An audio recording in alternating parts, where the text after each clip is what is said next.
Yo, Carl, I know Jason said on Discord that I'd call you out for something, but I just started listening to your episode, so I have no idea what he's talking about. The reason I'm calling is because I also ran Paper Chase in a one on one type scenario. It worked perfectly. We had a blast. I ran it for Jules, and we had a lot of fun. It's a great little scenario. And yeah, Call of Cthulhu sort of it's really good for one-on-one scenarios, man. So awesome stuff, dude. I'm excited to listen to the rest of your episode. Peace out. Great to hear Amy's voice again. So I enjoyed how you handled scenario. That was awesome. I look forward to the rest of your RPG Day content. I do recommend that you, if you're going to do once a week, do the week in advance. If you do it at the end of the week, other people will already have covered the topics with the terms we're going to use. So I would do it ahead of time so you're ahead of the curve. Also, hopefully Spike Pit doesn't pounce on you, but you might fall into the Spike Pit because you used an acronym that won't be familiar to players who don't play Call of Cthulhu. You said something like Amy rolled her SAN. Well, most people that have no clue what Call of Cthulhu is might not know what SAN, S-A-N, is. That's sanity, boys and girls. So you may want to...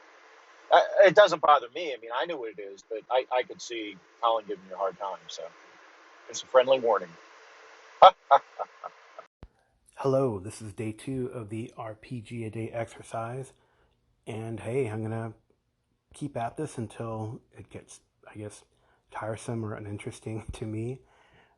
So we have this calendar, and this RPG a day exercise involves a key word of which you are inspired to do something or promote something RPG a day related. So today is maps, and our map. And for me, well, it is, and others have shared maybe already today, that one of the first maps that we saw was the Middle Earth map in The Hobbit or The Lord of the Rings. And it was an evocative map that was. You wanted to know what these places were. You wanted to chart the journey of the companions, first Bilbo and the dwarves, and then Frodo and the Fellowship across this wonderful map and landscape. And even to this day, if I'm looking for a new book series, then I open it up to the beginning and I check out the map. If the map is interesting and evocative and well cartographed, well drawn, we'll say, then I flip through the book and look to see if it's an interesting story. But it's always the map that evokes me first, or inspires me first. And with RPGs, the map I'm going to talk about is from 1985 by the late N. Robin Crosby, and his map of the island of Harn. And here it used to be part of a box set. I don't have the box anymore. It disintegrated a long time ago, but I have the 2 books that came with it and the beautiful map of the island of Harn. And to me, it's for a fantasy world, such a realistic depiction of cartography that is still one of the best set of maps and drawings for a world to this day. And as I flip through the Harn World book itself, you see even more expansion of Harn. You see Cytheria, the world where Harn is located. And these maps have not just your political map, but a vegetation map, your prevailing winds, your ocean currents, tectonics on this map of Cythera, actually. And then even more interesting as you go through this Harn world is the map of Lithia, and Lithia is the continent of which Harn is a part of, and it has the cultures and political map, the economics and trade that go on, and there's a 2-page spread in this book of a beautiful map with all the vegetation and types of terrain and the place names of Lithia itself. So Harn is definitely like some of the best maps. And then even when you go look at the maps and drawings for interiors and everything. They still hold up to me as one of the best. And well, so have I ever run Harn and played Harn? Well, yes, if you ask, I have. I run Harn as Harn Master. I had a brief campaign with some old friends that started on Harn on the eastern part of the continent. It didn't go very far. The players, while they enjoyed the realistic combat, it seemed cumbersome at the time compared to other offerings, so we did not continue.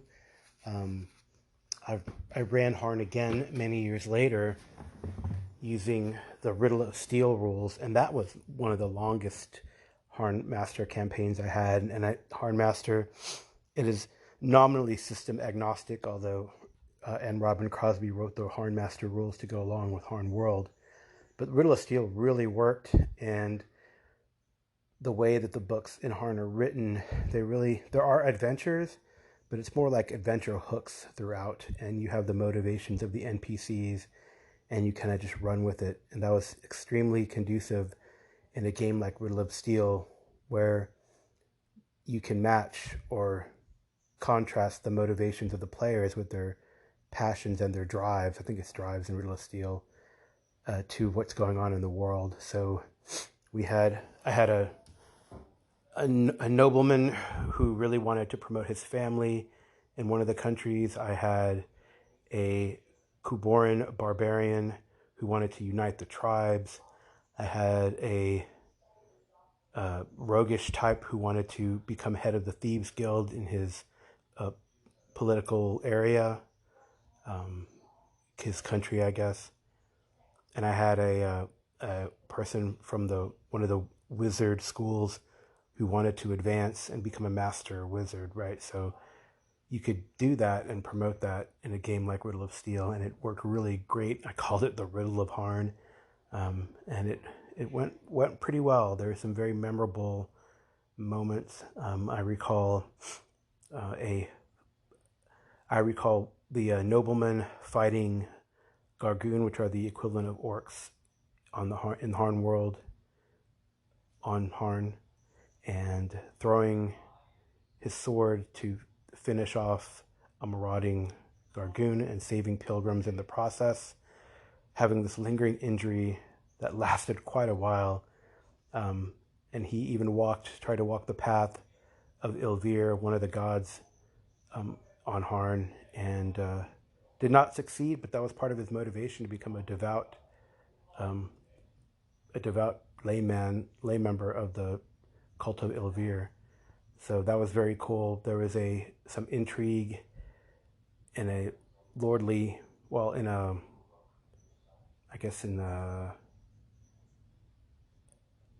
there was an intrigue in a hall where one of the players was convinced to actually murder the lord of the hall, and then was paid well. But then when they got on the boat to take him to the next place, the person who had asked the players to commit this murder, and the other players did not know what was going on really, all of a sudden started to try to kill them.